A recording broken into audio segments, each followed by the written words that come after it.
Hello दोस्तों, welcome to my channel. UPSC exam geography में आपका स्वागत है। आज हम अपने एक नए टॉपिक के साथ आए हैं, जैसे कि द हिंदू में ये हिंदू में ये न्यूज़ आई है।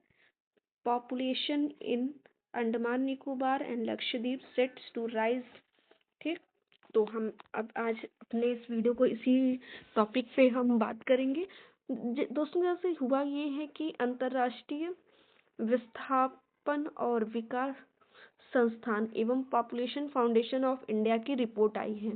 ठीक, तो इस रिपोर्ट में ये कहा गया कि भारत के द्वीप समूहों की, जैसे कि भारत में दो द्वीप समूह हैं बेसिकली, कौन से? लक्षद्वीप और अंडमान निकोबार। ठीक, तो जो इस रिपोर्ट में ये कहा गया कि जो हमारे लक्षद्वीप और अंडमान निकोबार द्वीप समूह हैं, इनकी जनसंख्या कब तक 2051 तक बढ़ने के आसार हैं।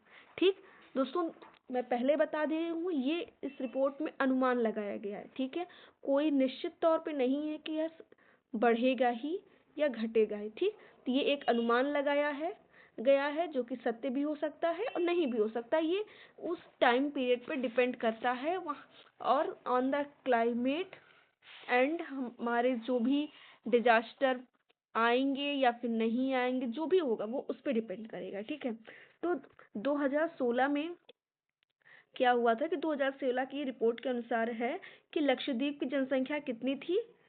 676,420। ठीक है, ये हमारी कब थी? 2016 में इतनी लक्षद्वीप की पॉपुलेशन थी, जो कि बढ़कर 2051 में यानी 2051 में कितनी हो सकती है?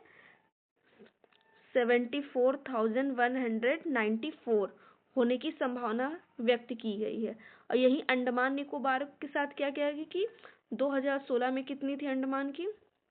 39,083,110। ठीक, इतनी थी, जो कि 2051 में कितनी होने की संभावना है? 42,1135 होने की संभावना है। ठीक, तो दोस्तों, होता ये है कि सामान्यतः ये छोटे छोटे राज्य हैं और केंद्र शासित प्रदेशों में क्या है कि जनसंख्या वृद्धि का कोई स्पष्ट प्रतिरूप नहीं है, कि क्योंकि ये है क्या, एक जनजातीय क्षेत्र है बेसिकली, जहाँ पे उनकी जनजातियों के बारे में कोई स्पष्ट हमारे पास आज भी प्रूफ नहीं है कि इनकी जनसंख्या के इतने लोग हैं या विलुप्त हो रहे हैं। ठीक, कुछ जनजातियों के बारे में पता चल जाता है और बहुत कुछ है जो कि भी हमें जानना है। रिसर्चेस में आगे और भी जानकारी आएगी। तो होता क्या है कि यहाँ पे कोई डेमोग्राफी का अपना एक स्पेसिफिक पैटर्न नहीं है। ठीक, इसमें परिवर्तन किसी भी दिशा में हो सकते हैं, निगेटिव भी हो सकते हैं, पॉजिटिव भी हो सकते हैं।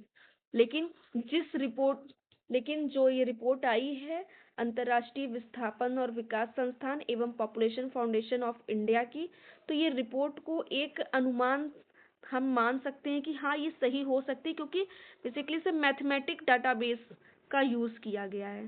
ठीक, गणितीय डाटाबेसों पर इसका अध्ययन करके तब ये रिपोर्ट निकाली गई है। तो इसलिए हम मान सकते हैं कि हाँ, संभावनाएं हैं बढ़ने की।